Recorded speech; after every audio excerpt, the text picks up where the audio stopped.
Should I get like my cowboy boots and like crack my whip? Hey everyone, welcome to another episode of Dietitian Life, where we tell you about our weeks. My name is Tyson, and this is Peter wearing the cowboy tuxedo.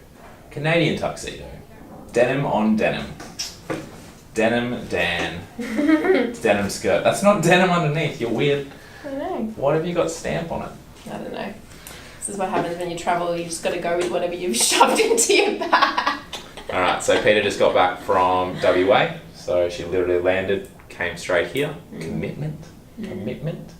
How was it? It's really weird because I can't see myself. And I don't know where I should be looking, right? Camera? We have a new setup. You can't see it, but we have a new setup. It's good. So what'd you do? Lots of driving. So WA is really pretty, and the drive was really good. So pretty much just bulk shadowing in individual meetings. There you go. That's what I did. First time in WA? Yeah, no, it was good. You would have seen all my Instagram stories. So landed at midnight Queensland time on Monday, so that was fun. And then started pretty early, drove down for an individual meeting, probably like, I don't know, a half an hour north of Mandurah, and just chatted about their goals and what they want to do for the year, which I've been doing all week, but we did so in person, so that was good. And then I had some me time and went to the water for a little bit, for about an hour. And then after that, again, drove back up to Perth.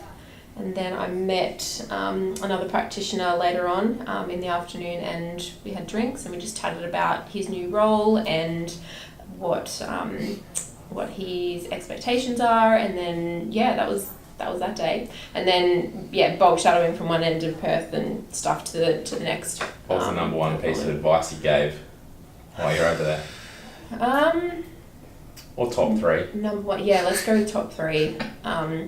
I feel like we'll be ranting on this in a second, but actually give it a crack before you rebut it.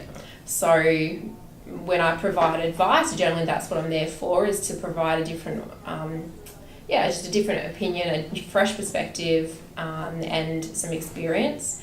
And then at times, sometimes it can be sort of met with a bit of resistance, because you might know the client a little bit better, or I've tried that, or I've done that. But the biggest piece of advice I can give to you is kind of go, yep, cool, sweet, I'll give it a crack, and I'll let you know how it goes.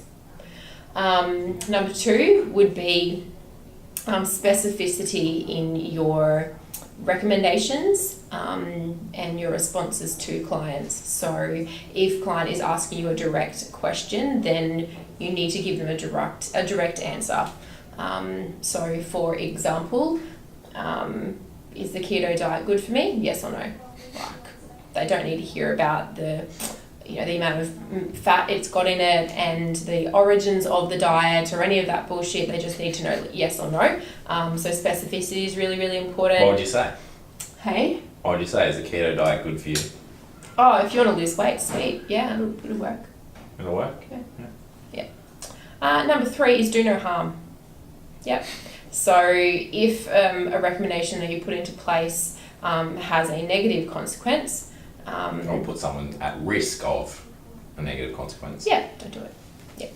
Probably seek advice and seek feedback from somebody else who may have the skill set that you're after to kind of provide that advice. Yeah. Or more experience generally. So I guess that would be my top three. Everything else was really individual and for the most part the same types of things.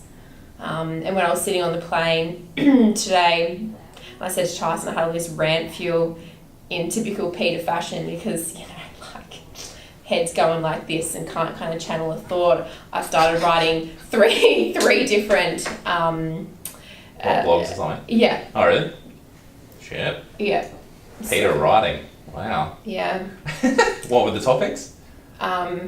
Numerous things that I've already mentioned. Okay, so basically taking on feedback. Do no harm. What was the third one? No. Oh yeah. Just around sort of feedback in general, and the different words for it, and around growth and things like that. So just talking about dietitians. Oh, specificity. That's what it was. So it wasn't that, but it was specificity. So okay. Yeah. Yeah. Good. Are they good? Are they going to be released? Yeah. They need cleaning up and reviewing, because I was like, no, they're cool, but I need to move on to something else. So I smashed out heaps of letter, like GP letter reviewing. So when I was away, someone hit me up and said, hey, can you give me some more tips around writing a letter, do the do's and the don'ts. And with all the new staff that we've got starting, there's just constant backwards and forwards because I have high expectations and they're not being met. So it's this constant backwards and forwards. One of them actually, I was like, praise the fucking Lord, she's got it. And it was so good. So I sent it back to her and I was like, boom, you've nailed it. And she was so excited. I gave her like pump up. You're like whole quiet talking to then, I'm now yelling from the top of a building. Jesus. Yeah, no, thanks. You'll be able to deal with that, right? So yeah, that was really, really good. So she was excited. She sent me an email straight back and said that I made her day. So I was like, yes, thank you. You made mine. So that was really good, but everyone's writing very different letters. So it's very hard and I have to spend a lot of time to provide the right sort of feedback to make sure that they don't take it the wrong way or it doesn't make them feel shit, because that's not the intention. So I've been spending a lot of time at the moment doing that. I made some days this week. I know you did.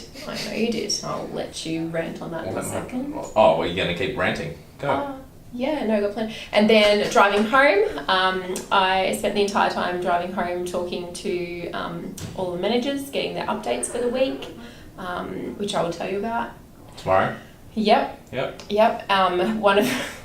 One of our practitioners who's new, like absolutely nailed a marketing to the point that somebody else within the company who's extremely good at it is now scared shitless and thought things like, oh crap, I better lift my game. So another thing that I did talk about actually was around competition, and that's good. Yeah, and expectations and competitiveness within people in general. And healthy competitiveness, not like competitiveness to bring someone else down, but just raising the bar for everyone. Yeah, and having standards and like, that's the thing, and again, around feedback is kind of like you have this maintenance level of you think that you are really good until someone shakes you and tells you that you're not. And it's either going to be those times, those moments where you kind of go, well, screw you, I'm better than what I am and I actually don't want to change. Or it completely knocks you down, you get yourself back up and you go, you know what, possibly they might be right, or there might be something within that I can use to make me even better than what I was. So everyone that taking on the feedback. Yeah, and everyone that comes in tells us they want to be the best dietitian they can be and rah, and then but then when they're not initially, then it's just like, yeah. And then we smash them down to build them back up, not literally, but you do, and you kind of make sure that that's that constant reinforcement. And then sometimes what is frustrating is that it is met with that resistance, and I mean, I've certainly done that at times, but then resistance, but reflection and change. So that it's not just resistance all the time, or yeah but, which is one phrase which I really, really hate. My dad always used to complain about it, that my brother is a yeah but person. It's just you never take it, and so you acknowledge it, but then you always come back with a reason for why it could get happen. on the defensive rather than like, and go, oh okay. Yeah, cool, yeah, no worries, all right, that's a good idea, I'll try and change that. Yeah. So whilst there's so much good, and I love shadowing people, I love providing feedback, and I like helping people to be great, it would make my job a hell of a lot easier if people were just like, yeah, no worries. And listen to it and do it, and then tell me that it's wrong. And then a month down the track they go, holy crap, you were actually right. Yeah, or come back to me and give me a better way to do something, or give me a better client result, and then I'd happily take that on myself. I'm like, yeah, sweet, that's a good idea, I'll do that. Yeah. So my week. Alright, it's your turn now. There you go. Generally, like, he's the chatty one. Is that tag you're in? I almost said like, oh, that should be enough for Dietitian Life, is it? But I did a lot of interviews this week. Oh, wow, that was rough. Put that in a quote. Jesus. So I did a lot of interviews for business operations people. We're hiring business ops, hiring marketing manager. So I haven't even told Peter yet. But pretty much we hired a marketing manager this morning. Just got to send her a contract. So hired her pretty much in the interview. She was actually about to get in the elevator here and made my HR guy Zach go run after her, and she was stepping in the elevator and he's like, hey, can you come back? And then came in and said, hey, you want the job? She's like, yeah. So that's really cool and really exciting. Should have got that on camera, Abs. No. The other business ops stuff, it was interesting because, like, I guess in our company we always try and say that we hire for culture and hire for fit, and a lot of the people, and Zach, like our HR, kind of mentioned it as well, is that a lot of the people that we interviewed, they all had great qualities, and together they'd be like the perfect human for our organisation, but separately it wasn't quite what we needed. I said that to someone yesterday. Did you? Yeah, I really did. It's really good, yeah. And I think that we get that a lot, but like when we're hiring someone for the top level of our company, we need to make sure that they're kind of everyone at the same time. Other than that, working with the marketing team, because we've got a new videographer that is just filming this right now, that came with us in New York. She's now looking around the room like a meerkat. Abby, she came from to New York with us and will come with us again to New York. We're looking at flights at the moment. It's absolutely astronomical prices to go back in April because of school holidays and Easter, so it's amazing. It's like over $2,000 each way per person. Yeah. Other than that, I've been negotiating contracts. I'm so close to finishing off one contract. I've also got the lease back. I've negotiated a cheaper price for the other office. So I just got that news today. Also, I hadn't told Peter that. This is the first time we talked, really, other than a 2.5 hour conversation that we had the other night on, I don't even know what we talked about. Talked about stuff and potentially screenshotted that. Screenshotted how long our conversation was. Yeah, it was a big one. This is coming from a guy that, like, at the beginning doesn't like talking. I hate talking on the phone, but Peter's kind of made me get used to it because... How effective is it, right? I think I could do that 2 hour conversation in 20, but that's okay. So in terms of practitioners, had a lot of conversation with different practitioners, had Zoom meetings with my crew in Melbourne. That was really good.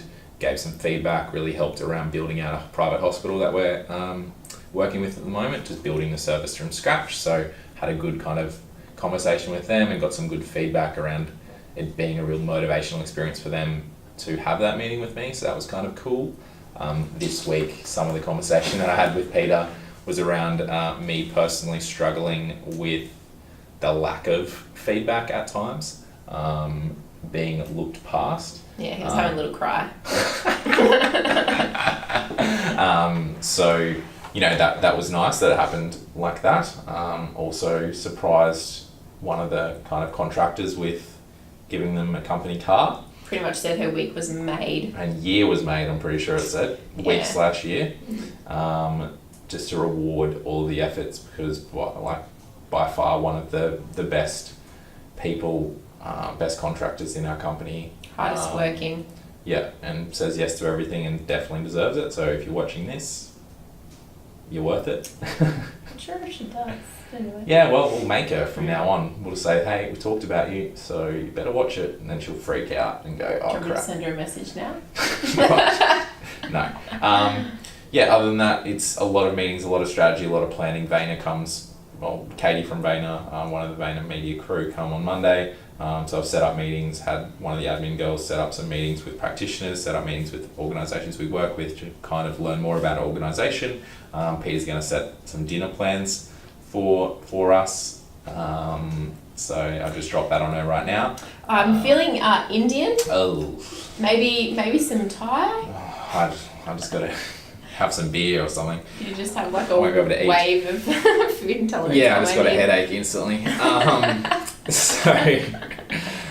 My week has pretty much been mostly management stuff. Again, trying to plan out stuff, plan for the future.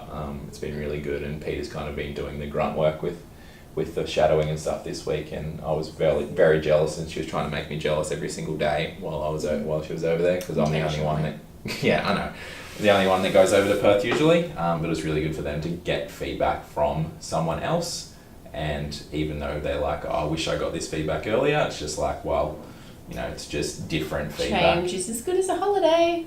Yeah. So yeah, that's pretty much our lives. A lot of the focus is obviously on our practitioners and trying to help them be better. And I feel like getting the feedback and taking it on and actually creating change from that is really important, especially as people get embedded into our company. If they get into routines and habits, that it's even harder to change them. So we need to keep them as agile as we are, and agile as that organisation is for us to be able to grow. Yeah, and it's just it's a healthy dose of respect for growth. And like, I couldn't give two shits whether they think that I'm good enough or the right person to be giving them advice. It's just that if they remain stagnant or stuck in their ideas around the way something should or is working, well, then they're a stagnant human, and I don't believe anyone wants to be that.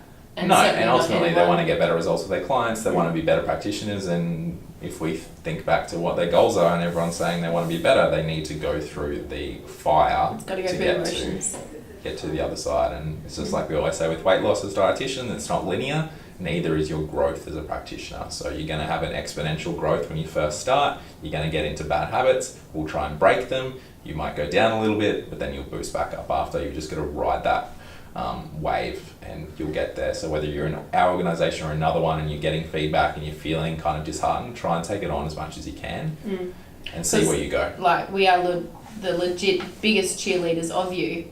Just because it doesn't often appear that way at the surface, it is always the way that we feel. So yeah, for anyone that is watching, we give a shit, more than you know, otherwise we wouldn't be doing what we've been doing for you. Way more shits. So yeah, lots of shits.